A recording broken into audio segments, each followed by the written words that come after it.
Reintroduce you to something new.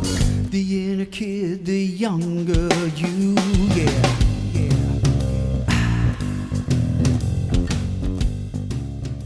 Podcasting from a town called Manalapan, New Jersey. This is that Oneness Guy, a podcast covering the many aspects and elements that embody oneness.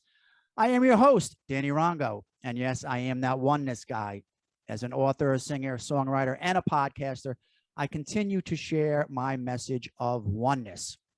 So, my friends, as I always say, let's get right into podcasting. If you've been following along here in season 4, you know that I've had some really cool, engaging, and inspiring chats with my guests. These humanitarians, as I like to call them, all share their passion and insight as social media influencers, radio hosts, holistic advocates for charitable organizations, and also fellow spiritual authors. These individuals are taking measures to help society, to help me, to help you, and to help our world in general, and to add awareness to the constant rise in oneness that we're all getting to witness. They accomplish this through their words, their message, and their actions. And my guest for this latest episode falls perfectly into those categories. Let me tell you a little about John Henry. John Henry is a Radical Remission Certified Instructor, a lifelong educator, and currently develops and leads training programs in his role as a STEAM and Sustainable School Specialist at the New Jersey School Boards Association. After John learned he had hairy cell leukemia in 2014, he applied the radical remission factors and was able to stabilize his condition. Now, he is currently collaborating with Healthy Life NJ, an organization whose mission is to support, educate, and raise funds for late-stage cancer patients seeking integrative and complementary treatments. He is also compassionately helping others, yours truly included, who have been recently diagnosed with cancer, so they know and understand complementary options do exist and to guide them through their healing journey. Now, my friends, that's the kind of, if you want to call it, business side of John. Now, I want to tell you about the personal side, okay? John has been a friend of my family, specifically my brother Frankie, who we graduated high school with. He's been a friend of ours for about 50 years, okay? I've always known John as, first of all, a badass athlete and one of the best looking guys ever to roam the halls of Brick Township High School. Oh, I didn't see that coming. I did not. But listen, most importantly, he's that guy who will do anything for you and at the drop of a dime. And that's why, my friends, that he's my guest here tonight. For those not aware, I was recently diagnosed with throat cancer. And when my brother Frankie heard my news, the first thing he said was, I'm getting you in touch with John Henry. And like John actually contacted me immediately. All right. And from our very first chat, I was hugely inspired. I was inspired from his insight as a cancer survivor, coupled with a level of compassion that is really unrivaled. I was sold, as they say, to have John be a point person on my team as I start my journey of healing. And before I introduce him, just let me say that my chosen method to combat this is to actually follow the plan put in place by my homeopathic practitioner that my wife and I have been under the care of for 20 years. All right, and to also ramp up my meditations, to actually obviously continue, I should say, with my holistic and spiritual way of life, and to include a radical diet change. Now, this is all opposed to the advice from the medical community that included radiation, chemotherapy, and a feeding tube. Now, I want to follow up that statement with a disclaimer, okay, that I do not condemn the medical advice that I received, all right? It just doesn't serve my higher self and purpose. I just wanted to make that clear. I'm not condemning any advice. I just know it doesn't work for me. And That is why my guest is here. Okay. So, my friends in Oneness, please say hello to my dear friend, John Henry. Hello there, Mr. John. Danny, it's so good to see you. And thank you for those kind words. It's great to be here tonight. And yes, there's some of the things you just said, we're going to get into a little bit more in depth, but thank you so much, Danny. I'm happy to help not only you or anybody else who is going through a rough time and a chronic illness and in a particular cancer, as I went through it myself. And it's like we've been talking about, John, like just to be able to offer any kind of just healing thoughts, like, and obviously like what you do, it goes so beyond that. But like as I told you, I was pretty much, as they say, like scared to death, right? As I'm sure that you were. So with that said, why don't you start us off, John? Tell us your story again. I know that I've heard it, but I know that my listeners are going to love to hear it. So take it away. Yeah, I'll start out by saying, right around 2014-15, I was diagnosed with a rare type of leukemia called hairy cell leukemia. And I was pretty symptomatic at the time. And it was a couple of years that I was going back and forth to the doctors and telling the doctors that I'm not feeling well, and they would do tests and they didn't see anything. And I even went to a hematologist and they told me, well, your white blood cell counts are low, but that might just be you, it might just be your normal. And let me say this too, be persistent. If you think you got something wrong, you know your body best, right? And I was persistent. I was a little frustrated too, because I needed to know what was going on with me. And they even wanted to put me on the, antidepressant pills. And I was like, that's not me. So this went on for a little while. I finally talked my primary doctor into going to the MD Anderson Cancer Center, where they recommended a really good hematologist. And I saw the hematologist and he said, look, he said, you do have symptoms. You do have a little low white blood cells. Let's do a bone marrow biopsy. I wasn't a real fan of the bone marrow biopsy, but I did it. I needed to know. About 10 days later, I got the phone call that I was actually in my office. And Danny, you mentioned that you were scared. I was upset when I got the phone call, but at least I knew what I was dealing with. Before that, I did not. So for the first 6 months or so, I don't even know what leukemia was. I mean, I knew generally what it was, but I wasn't the expert on how to deal with it. And, you do the traditional route, you go through the oncologist and they tell you what your options are. And they told me, well, we can wait and watch, or you can jump into chemotherapy, which I was not a fan of that either. Did not want to do chemotherapy. And again, you mentioned it before. You need the medical team on your side, the traditional medical. It's not like I'm a fan of theirs. They do great things. When you break an arm, you need surgery, you want them on your team. But what I did discover is that they were not sharing with me some of the complementary options that I later became to know. And that was kind of a little disturbing for me. So about 6 months into it, and here's where it really gets great. About 6 months into it, I met with my hematologist, and he knew that I was getting more educated about what was going on. So he saw that I was also getting frustrated, because in his camp, he really couldn't go any further with information to me. And then one of our last, during that visit, at the very end of the visit, he said, look, I want you to get a book by Dr. Kelly Turner. It's called Radical Remission, Surviving Cancer Against All Odds. And I wrote it down. I had my notepad. I was trying to be a good student here. And I left the office and I looked up the book, and I immediately ordered the book, and I got it. What was amazing about Radical Remission, Surviving Cancer Against All Odds is Dr. Turner did just an absolutely wonderful thing. She discovered that people were they had spontaneous remissions, right? And she was like, well, what's spontaneous about it? So what she did is she started to research why they were spontaneous. And then what she found out, that they really weren't spontaneous at all. They were people who were doing things after they were sent home and many of them on hospice. And they said, nope, we have nothing else we could do. We just put you through radiation, chemotherapy, and surgery, and we have nothing else we can do.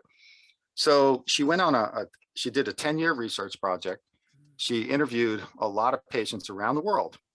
And she found out that they were doing all of them. Well, a lot of them were doing like maybe 75 or 78 things in the complementary or the alternative. But she found out that all of them did. And originally it was 9 healing factors. And then she has a new book that came out called Radical Hope. And there was a 10th factor, and it was exercise, because a lot of the patients were unable to exercise at the time because they just were too weak from, they were just too weak from all the treatment they were going through and cancer that they had. So I immediately looked at that. And let me just tell you what the healing factors are. And let me get that out of the way first. Please do. Yeah, because I'm going to be listing them too. Yeah. And so what's really great about these is they're all science-based. So everything that I'm going to tell you here is backed with, and in the book, they go over each healing factor. There's stories from survivors in the book, and then there's science and then action steps that you can do. So the book is, you know what, to be honest with you, this is a great read for almost anyone. Just if you want to just improve your health and wellness in general. Why wait until you get a diagnosis? But if you do, I would strongly recommend this book. So the 10 healing factors are, feel more empowered with your health, which is really taking control of your life. Do not be a victim. Do not just listen to just anyone and just go blindly into this. This is empowering yourself to take action. And so going back, and again, I'm going to kind of side note a lot of stuff here and hang with me a little bit on this. So the one great thing that you can do if you get a diagnosis is, yeah, you're going to be scared and you're going to be into fear, but get into action. You got to be doing stuff. And so what resources out there, and there are a lot of them, do is empower you to take action, right? You might not know all the great things that there are out there at first. And how could you? Because you're just diagnosed and you need to collect some information, but slow and steady, learn what's out there. So the first one is, empower, feel more empowered with your health. Strengthen your immune system by changing your diet. Now, and again, in the first book, it was radically changing your diet. That means no meat, no dairy, no sugar, and limited wheats. Now, I did that, and within 6 to 8 months, I lost like 38 pounds, right? Not because of leukemia, just because I was just eating really super clean, whole food, plant-based. And I started immediately feeling better. The progression of leukemia actually stabilized for almost 4 years by doing these healing factors. And then you want to strengthen your immune system. And that's key with these 10 healing factors. That's exactly what they do. Identify your strongest reasons for living. A lot of the cancer patients and the survivors, they had reasons to live. They weren't giving up. Now, that doesn't mean they were fighting. And also we hear about fighting cancer or be a warrior in cancer. It's not really the approach that serves you well. Fighting is stressful, right? So as we discussed the other night, we were talking about right. Anything that you fight weakens you, but what you're for will empower you and give you that extra advantage. Correct. Yes. So strengthening your immune system by not fighting it, but by accepting it. But don't roll over, but just accepting it. Okay, I got to deal with this, and empower yourself and move forward. So access and strengthening your intuition. Following your intuition is really key. Like go with your gut feeling, your gut feeling. There's a lot about, intuition and hey, I have a gut feeling about this. Well, guess what? There's a lot of, cells in your gut area that resemble your brain cells, right? You have exactly. The second brain, as if you will. And then, so follow your intuition. Releasing suppressed emotions from the past. It means like fear, guilt, resentment, things like that. And so what was interesting about this healing factor is being a man, okay, and not releasing and showing my emotions. Well, that's got to change. If you're a man and you're holding that in, or if you're a woman and you're holding, your emotions inside, that does not serve you well. So you have to kind of come clean with that and go through some exercises and things and tools to release your suppressed emotions. Increase positive emotions. Well, there's plenty of things out there you could do that. Supplements and including more supplements and herbs into your your nutritional regime. Now you got to be careful because a lot of supplements and especially herbs are very powerful. So this is one of those times where you really want to get a nutritionist on your team, talk to your doctor about that. And then you can go down that road. Accept love and support from others. again, going back to men, listen to this one, because the guys have a hard time accepting it. And I know I did, but I'll tell you what, it wasn't entirely a bad thing getting a diagnosis of cancer, because my life changed at that point. I started to look at things way differently. And I started to accept love, and I started to accept support from other people instead of me doing everything. You cannot do this alone. I knew a woman who 2 days before she passed away, I learned that she had cancer. And this is somebody I knew fairly well. She kept it to herself. Yeah. And she died. And I was very upset about that, because at that point I had been going through this and I'd known about this, and I felt like I could have shared some resources with her. But, she chose to do it alone. And I don't personally, that's not what I believe in. I think that, and Danny, we talked about this too the other night too. Tell everybody, right? Yeah. Like if you tell Exactly. people what happened to me, is I was telling people what I was going through, and I was getting information, and I was being brought to other circles that I had not yet traveled in.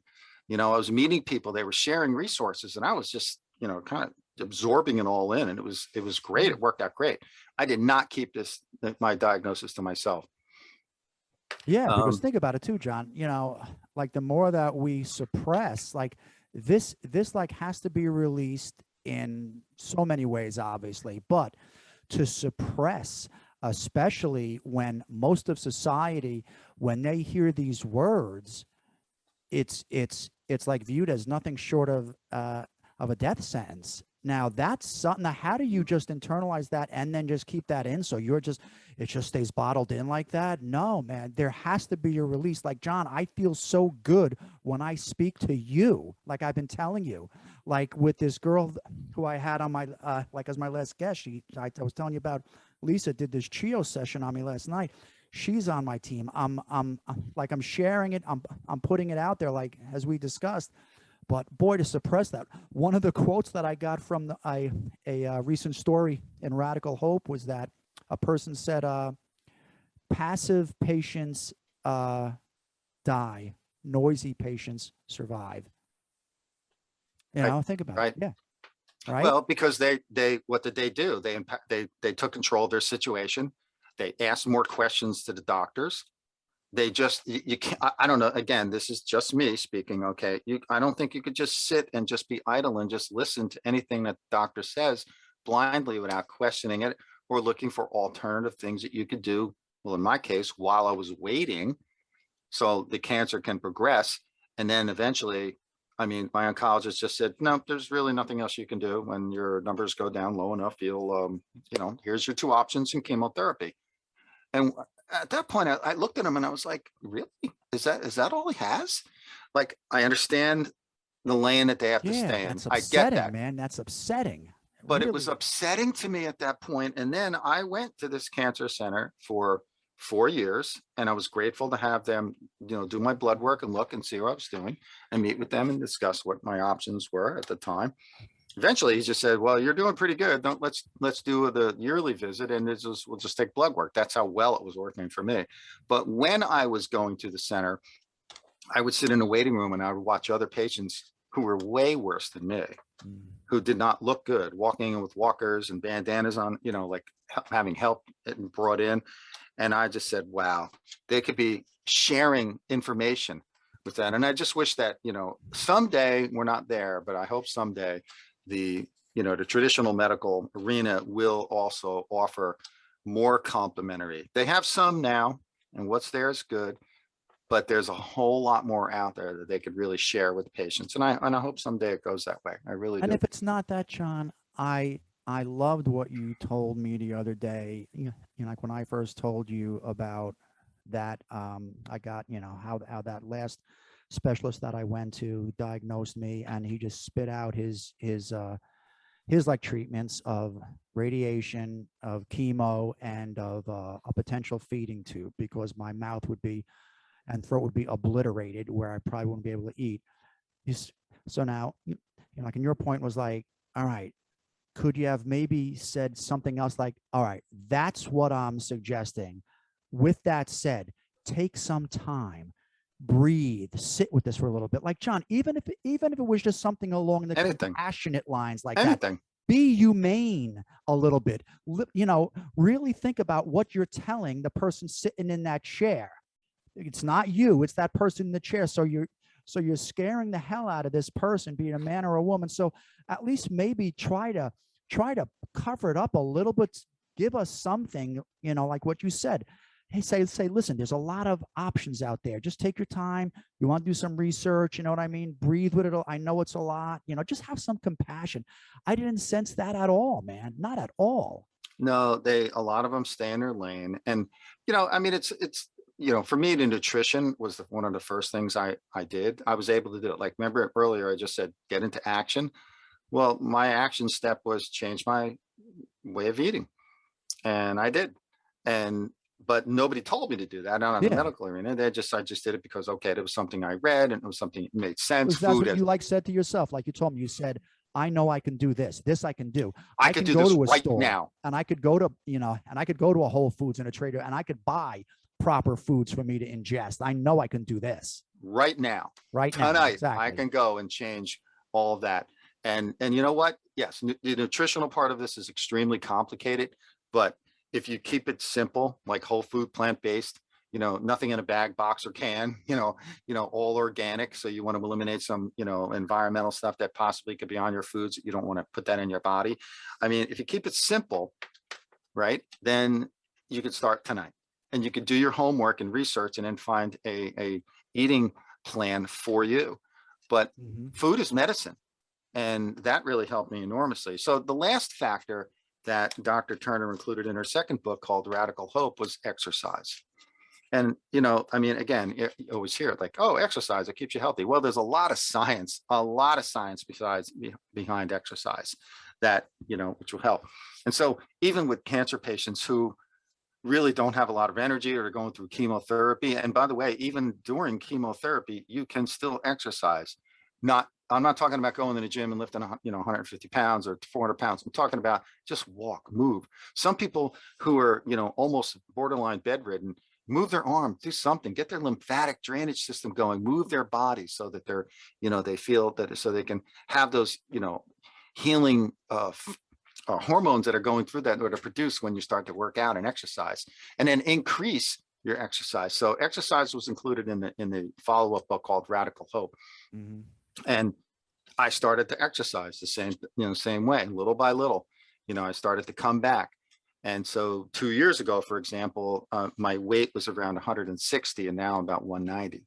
So it took 2 years to, you know, climb out of that place that I was in and get back to it. But there's hope, right? And always we talk about hope is just huge, right? And but there's hope for you. There's hope for everyone. You just have to make a plan and do it. So as I said earlier, getting a diagnosis of cancer was not entirely a bad thing. I met a lot of people. I learned a lot. I think I'm far better off, you know, from it. I learned so much.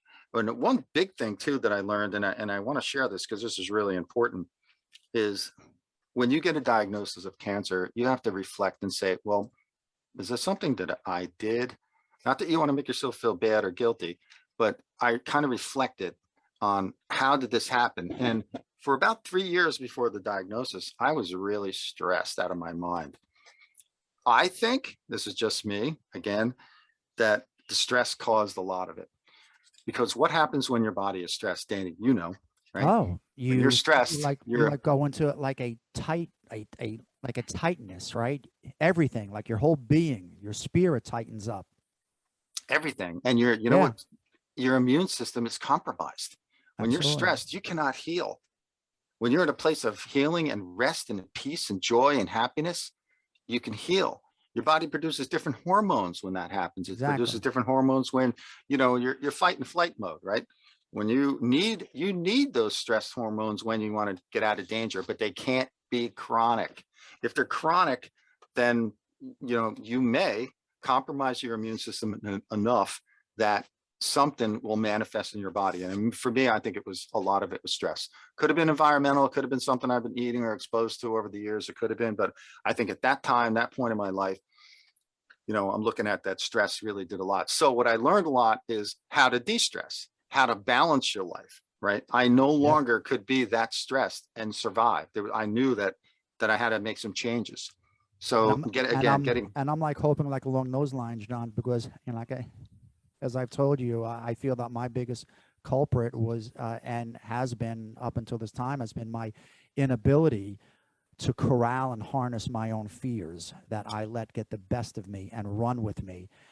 And I know it's not good. I struggle with it, but I think this has been my like wake up call to learn how to like control it. And honestly, even with this diagnosis laying over my head, I feel like I've already gotten to a point where I'm kind of getting there to be like fearless per se, and not to have fear be such a driving portion of my life, because I don't want it. Well, that's good that you recognize that, but that takes a little time, right? Because Yeah. you kind of have to unwind that feeling of fear that sometimes you don't even know you have, right? It's kind of, again, going back to suppressed emotions. So, my daughter gave me a little plaque that she made, and it said, "Hope, the only thing stronger than fear." And so having hope is great, but hope is ultimately not a strategy. Yeah. And that's talking about fear. That's what I think helped me get over the fear, is having an action plan, Yeah. like doing things, getting into motion about your situation. And Because I was it's reading almost, through your notes, John, too, and I remember seeing, I actually wrote it down. It's one of the things to come out of fear and into hope, as you said, right? yes. But what gets you hope is up here in your head, right? You can think it, you can dream it, you can see it, but you have to do the work. Now, your life will change when you have a diagnosis. It has to, if you want to survive, right? And most of us do. I don't see too many people getting a diagnosis and saying, "Okay, I'm good. I'm trying to check out." That's not the way it works. Yeah. But that action plan is just so important. And so that's what I kind of do. I have a bunch of action steps that I've done. I've actually, hopefully we could talk about a little bit, some of those things you can do tonight. But, I got out of the fear by, call it a distraction, but I was into action, changing my diet, exercising, increasing my social support, right? Which is another healing factor. That's huge. Like they even do statistics on people who die more frequently because they do not have the social support around them. And patients who do, the survival rate goes up. Just that alone. And sometimes it doesn't mean that you have to have a person in your life. It could be a pet, and having Sure. something to hold Sure. on to be with and to support you, all of that. And these healing factors, I am so grateful that the hematologist actually provided the introduction to the book. And I got a chance. It was really kind of cool because I went up to Omega Institute in Rhinebeck, New York, and took Dr. Turner's class about the book. And then later on, Wow. I went Must and have took been her cool, huh? training. Oh, it was great. It was just, I was in a room with 120 other cancer patients, and we spent the weekend together and we talked, and it was connecting. It was just an incredible experience. And then I went back to Omega a year later and took her training course, and that's how I got certified to train to teach the book about radical remission. So one of the coolest things I did too, talking about the nutritional side, is I started a garden in my backyard, and I was growing a lot of vegetables. Talk about organic, right? So that was really helpful. Yeah, that was great because I was not a gardener before then, and now I consider myself, not bad. I still have a lot to learn. And here's the cool thing about some of these healing factors. Okay, you start a garden, right? It's nutritional, right? It's about eating food, but you're also meditating. When I'm out in my garden, sometimes I put on that straw hat and I go out in the summer, and I'll dig in the dirt. I am in the zone, right? Yeah. So you could kind of piggyback off these healing factors, like, all right, it's gardening and it's meditation. If you do it with a friend, it's social support, right? Exercise. If you go with a friend, it's social support and it's exercise. And if you go for a walk in nature, in the woods, it's meditation, right? Meditation comes in different forms. It doesn't mean that you have to sit there with, Yeah. Of eyes course not. closed or cross your fingers like this. You can do it any way you want. you know. And the other thing that was really kind of cool that happened to me, and not happened to me, but was presented to me, was I had a friend of mine at the time was asking me to go to a spirituality center. And I wasn't really that interested at first. And I was reluctant to go, just, you know, I was in my head, and I just, you know, it was the first 6 months of my diagnosis. And finally I went, and it was like no other experience I've had. I was sitting in a spirituality center. It was talk about oneness. You know, it was, you know, non-denominational. It was all about love and happiness and being together as one.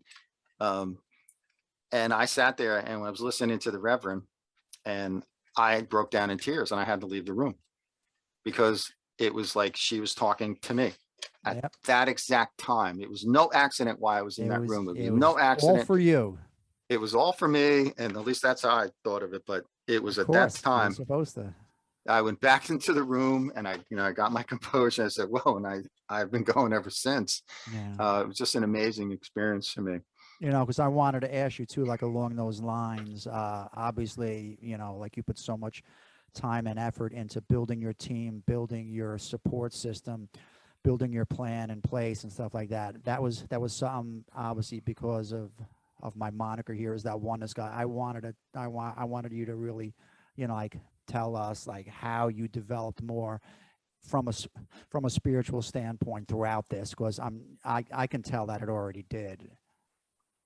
It did. I mean, the spiritual side, you know, I mean, it was also nice that when you go down that spirituality road, you are with others who, you know, think the same way as you do, support you, understand you, do not judge you. And so that was a very comforting um, feeling, and it was a comforting place to be at that time. And whether you're going through cancer or chronic illness or anything, it's just the spirituality side of that. I think it's just great for many people. It has a huge place in everyone's life.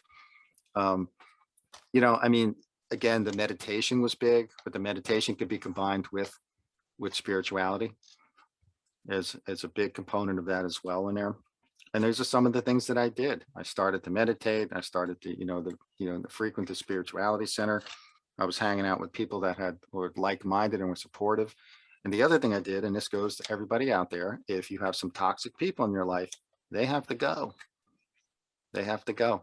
And guess what? Some of the people in your life right now are your good friends or maybe even family members, and they will start suggesting things. Now, I guess their intentions are good, but the road to hell was paved with great intentions, but they will tell you what to do, and you have to follow. That's where you have to rely on some of the radical remission, these healing factors, following your intuition.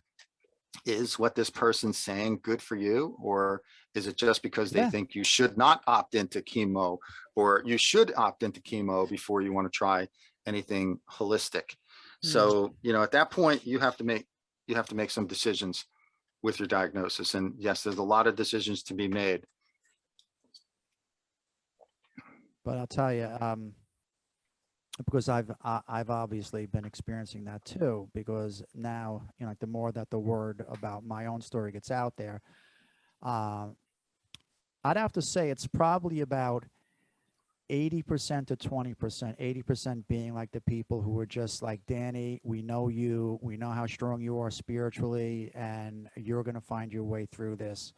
That's 80%, but there's still like like the 20% who is maybe not doubting John, you know, for my original route here, but has major concerns with it because of case studies and this and that. And, you know, but again, it still comes back to that.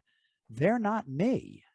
You know what I mean? This is how they might face this, and you know, like, and that's fine. And I think just as like you've been with me as people, as family and friends, because this like word cancer is so prevalent now, like in our society, it's bound to hit pretty much every family at you know, at like some point in time. If you have At some point. siblings, kids, somewhere, it's popping up. So, you know, people have to have their own, you know, ideas about it, their own feelings about it, and you know, their own plans put in Yes, place. So it is customized. It has to be yeah. customized to you.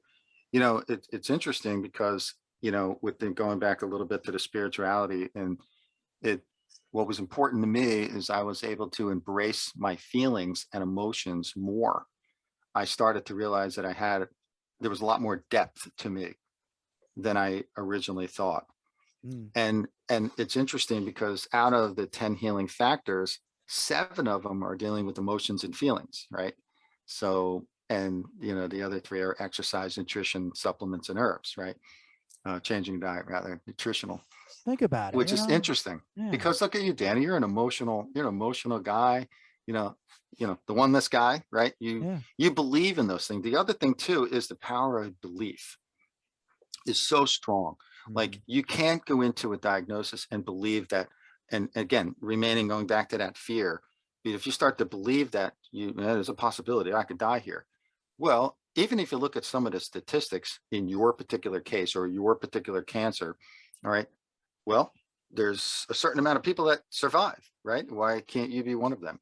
So you have to get it in your head that you believe that you're going to get through this okay and be better for it, but you have to actually see it in your head. You have to Yeah. vision it That's what you were and talking the feel other it. day about, like that visualizing, as you mentioned, like to visualize my life with my wife, 10, 15, 20 years down the road from now, Exactly. where we'll be. And that's those are all positive, affirmations. If you think about it, you have to visualize, you have to think of like what your future is going to be like. In fact, that's the only way that we really have growth in our lives, John, is because if we stay stagnant, obviously we are constantly in motion. The world is constantly in motion. The universe is constantly in motion. If our minds and our thought process doesn't reflect that, if we don't have that growth, if we don't have that incentive to look forward, then we're, going backwards or staying stagnant, and there's no growth. So there are, for me, what I learned over the years is because I started to tell my story and to others, they introduced me to just an unbelievable amount of resources. And not only that is the resources that I discovered on my own. So we're talking about the power of belief and feelings, right? There is a great documentary on Netflix called Heal. Yes, And can't wait to that's, watch it. I saw the and trailer of I it that you shared, were sent. right. It looks so cool. It's pretty incredible. I have Danny, you have some of the resources that I shared with you. I'd love for you to take that list and maybe clean it up a little bit because I just my notes and share that with some of your listeners, because there are a bunch of resources that you can start to tap into, like Yep. books and documentaries and, you know, real stuff that, science based too. Um, that's what I started to do. I started to listen to, these documentaries and read more and learn and start to apply the things that I thought. You can't try everything. You don't have enough time for that. And frankly, some of the things out there might not be for you. Exactly. Yeah.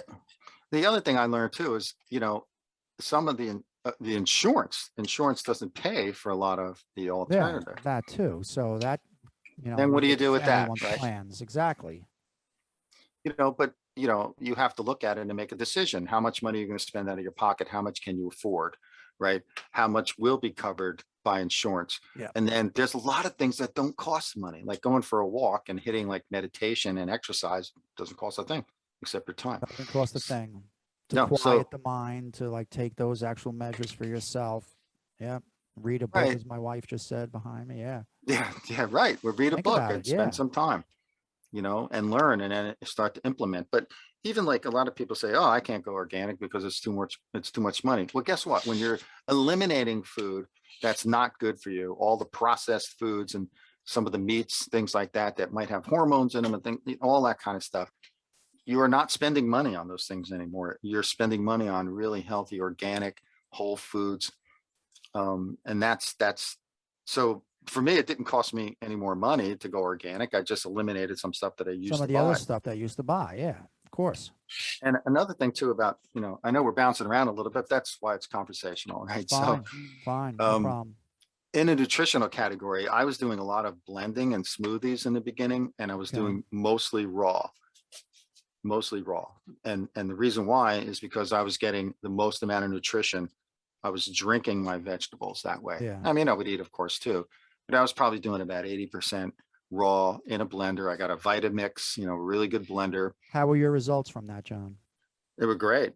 I mean, Yeah. some people might have issues, their stomach Mhm. and stuff, because now you're changing your diets, right? Changing your pattern. And you have to gauge yourself whether you could do that slowly or you could just jump right in like tomorrow. And I didn't really have that much of an issue with it, Mm. And the other thing too, nutrition along with that is intermittent fasting. And you really have to pay attention to gut health as well. If you take care of your gut, your immune system will be strengthened. Yeah. So if you're on medication, or if you're drinking and things like that, and you're doing things that are just destroying your gut flora, you're not helping yourself out. So Mhm. again, in the category of resources, get some books. Again, I have some resources that I shared on gut health, intermittent fasting, and then there's a lot of talk about the keto diet too, and things like that. But, and the keto diets are all over the place. But if you look at healthy fats, lower carbs, and why are we doing lower carbs? Because too many carbs are actually increasing your glucose and insulin, which really doesn't help your cancer too much. So there's a whole theory about keto on that, but Yeah. healthy fats, not like, getting up and slamming down a pound of bacon. Not that there's anything wrong with Not there's that, anything but wrong with that. I almost pulled a Seinfeld line there, right? Now there's anything wrong with that. just as a disclaimer, but it's not something that Yeah. I would do. But, healthy fats, and there's all of this exists in books and from people who have done this over a period of years. So it's not, some secrets you can learn on your own what exactly eating methods, diets you want to do. Wow. And it's all about boosting your immune system It's and all good strengthening. stuff. Yeah. I wanted to touch back too on, like how you mentioned feelings and versus, like how you feel. I've always come from the premise that, like, what's more important, John? How you feel or what you know? As I told you, my guru throughout my whole spiritual journey has been Dr. Wayne Dyer, and he said, Yeah, it's good. like whenever he was asked that question, what's more important, what you know or like how you feel, most people like in his audience would say, oh, what you know, because you can be educated and you can this and that. He says, all right, try and take a test if you don't feel good. Try and take a test after your mom dies. You know what I mean? Everything comes back to how we feel.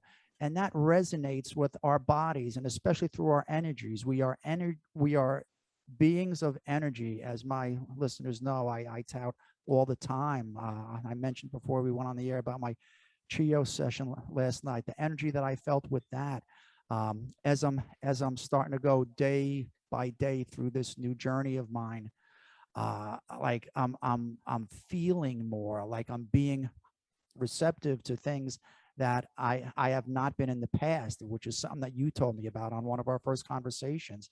I'm going to start to recognize things that were just like on a regular day, John, just might pass me by, but now they have more meaning to me now. I don't know why, but it's all stemming from, good feelings and what I should be feeling. The one thing that I have gained over the years is that I know when I have a good thought versus when I'm not having a good thought. And even though, like I alluded to earlier, I do have fearful thoughts, and now I'm honing in on that. I have come to a place in my life where I can put the brakes on more so. I don't look to judge people anymore like the way I did when I was a kid and younger and stuff like that. Everything, folks, everything comes back to what we think in turns into how we feel. How we feel dictates what we manifest in our lives. It's a cycle. It goes only one way. Your thoughts become your feelings become your vibrations are what you manifest into your life. This is your world. We're just players, we're just the extras, but like for you, John, this is your life, this is your world, your being. Same with me. So for people not to give credence into their feelings is a disservice, especially ones like, you're in remission, and I know that one day soon I'll be uttering those same words. Yes, we will. So we know the kind of world that we're living in right now. It is, Yeah. you're on a treadmill, right, every day, and it's stressful. And that's when you actually have to slow down.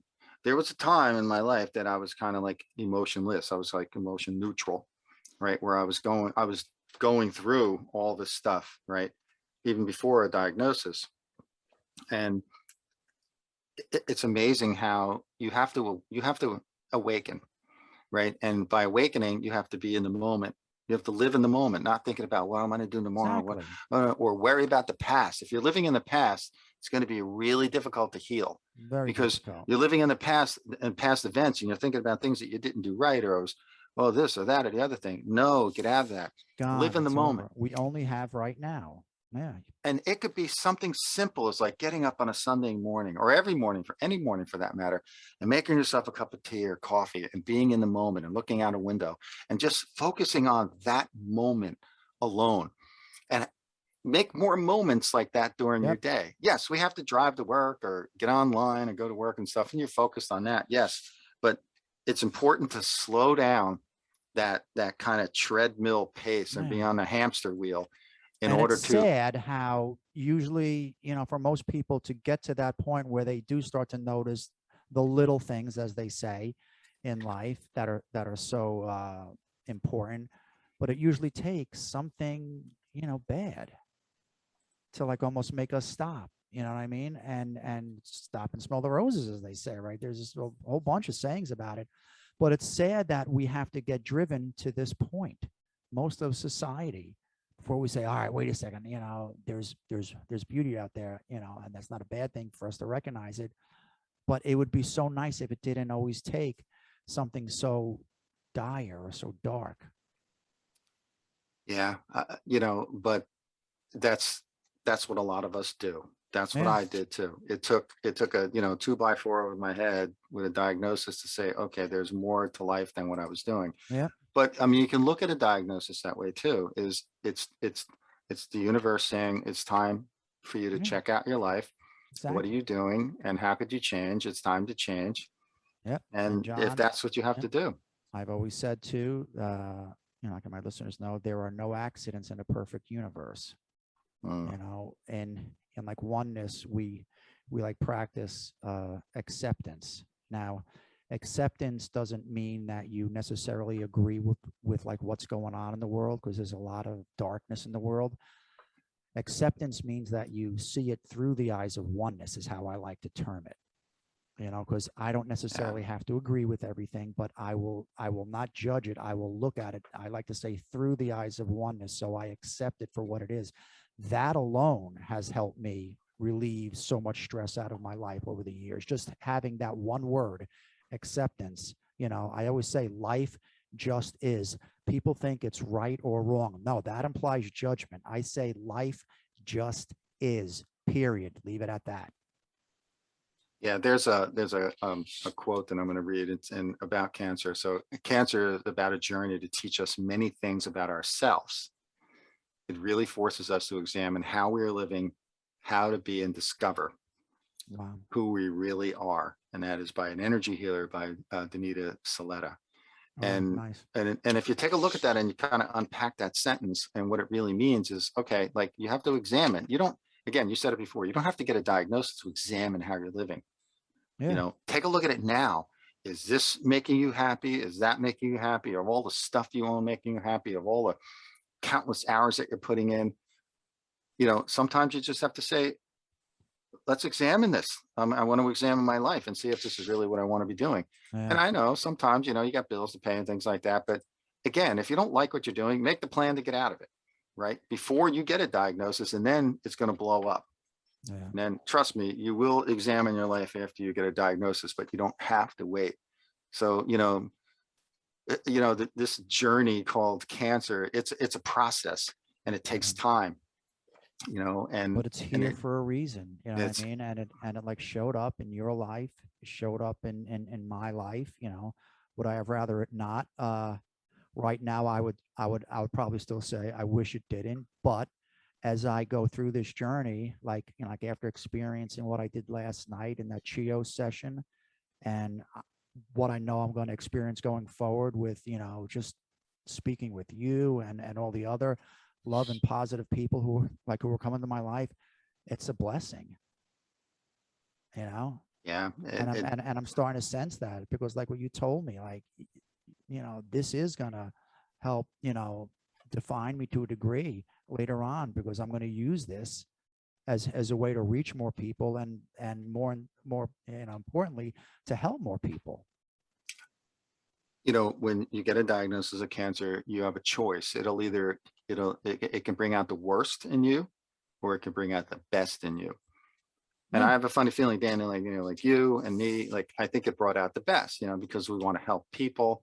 We want to improve ourselves, because if we improve us, then we help others. exactly. And what goes around comes around. And lots of people in my life, I'm so grateful that I've had many, many friends. My friends and my family, they've always helped me along the way. I help them as much as I can. And that feels good. And so Yeah, the more good feelings right. you can have in your life, the And better, that, right? and again, that's the whole thing. If we can focus on, like you mentioned now, about living in the moment, live in the now, feel good right now, don't be thinking too far, you know what I mean? Take advantage of this moment right now. That's been my biggest advocate as on my initial phase of this journey.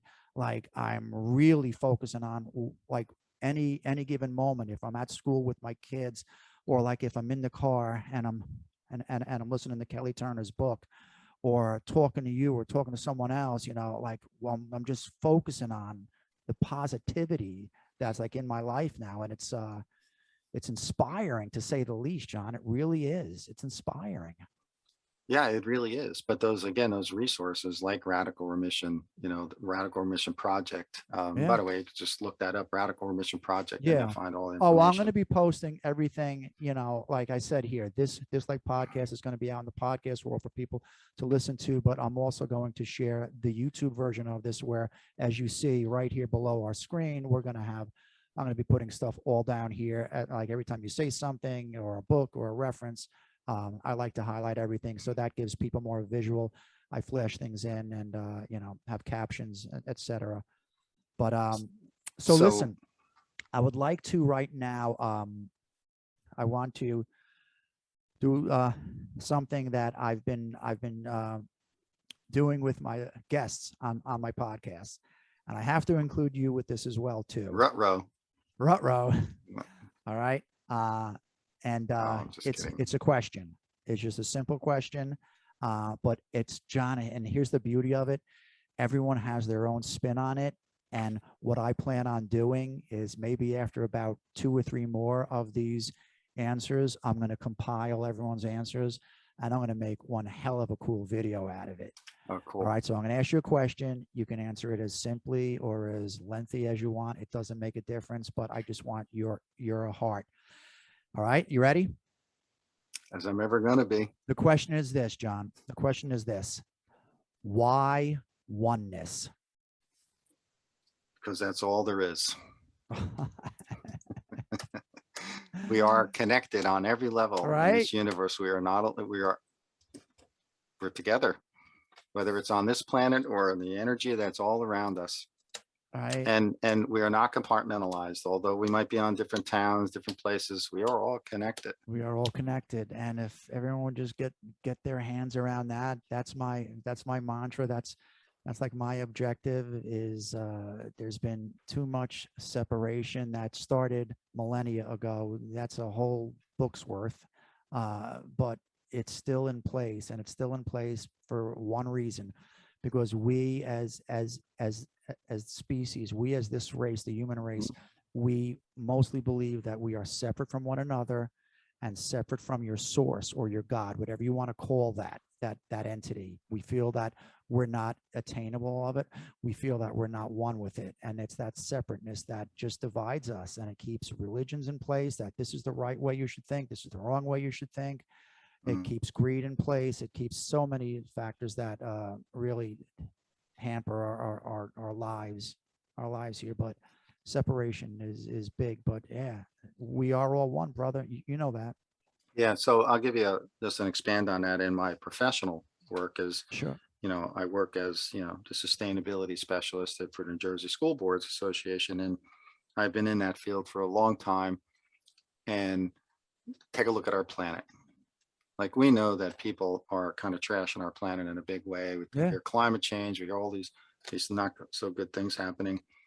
We're destroying ecosystems. We are connected to those ecosystems. So if we're all in this together, that means not That just means people, yeah.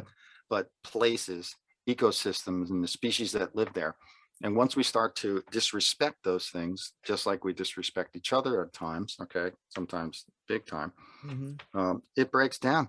Something is disconnected. And when we start to break down, again, I'll use sustainability and ecosystems. When we break those things down, it comes back because it's not a natural process. Yeah.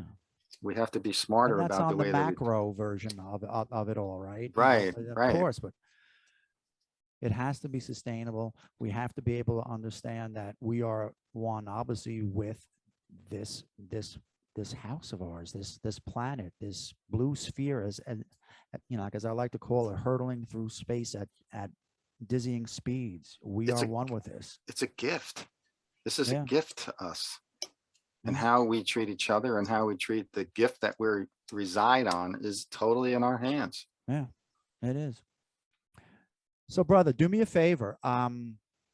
If people would like to reach out to you, and I have a very strong feeling that they will, John, how would you like, is there a way for people to contact you, or is there any, links, sites, or anything that you'd like to share that I can also highlight again here on this version? I'll also put in the description page of the podcast itself.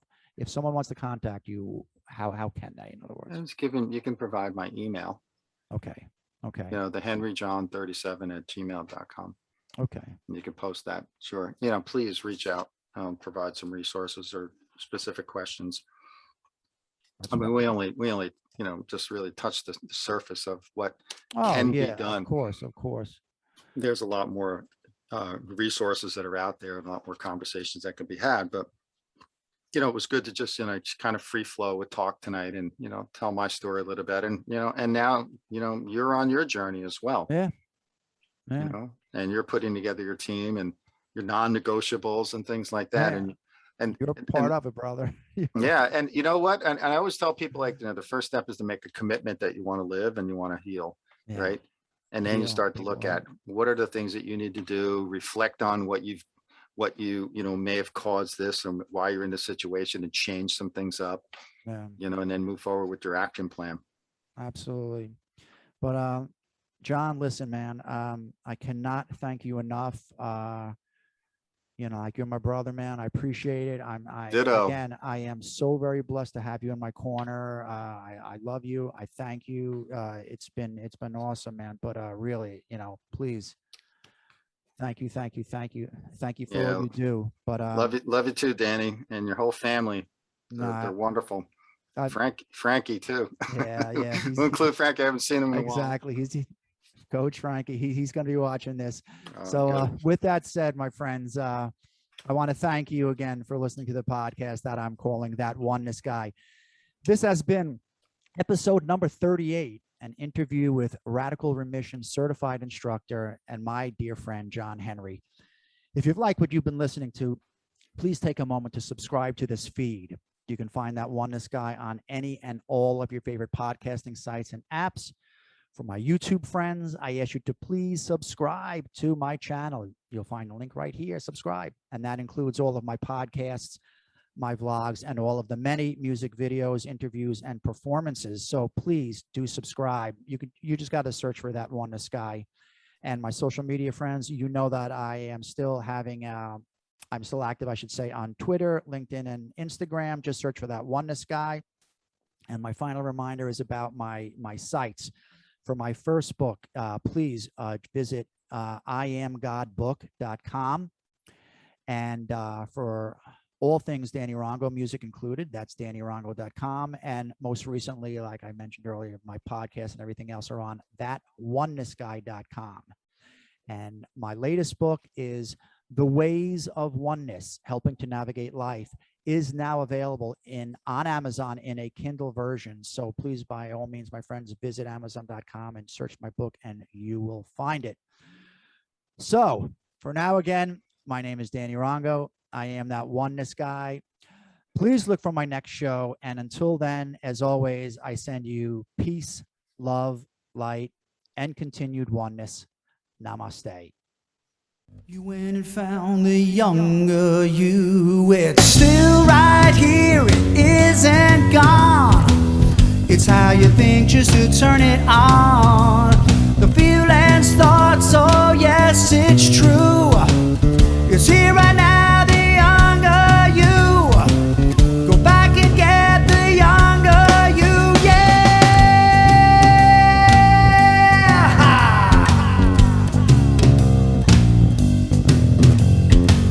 Remember now, the younger you. Go back and get the younger you.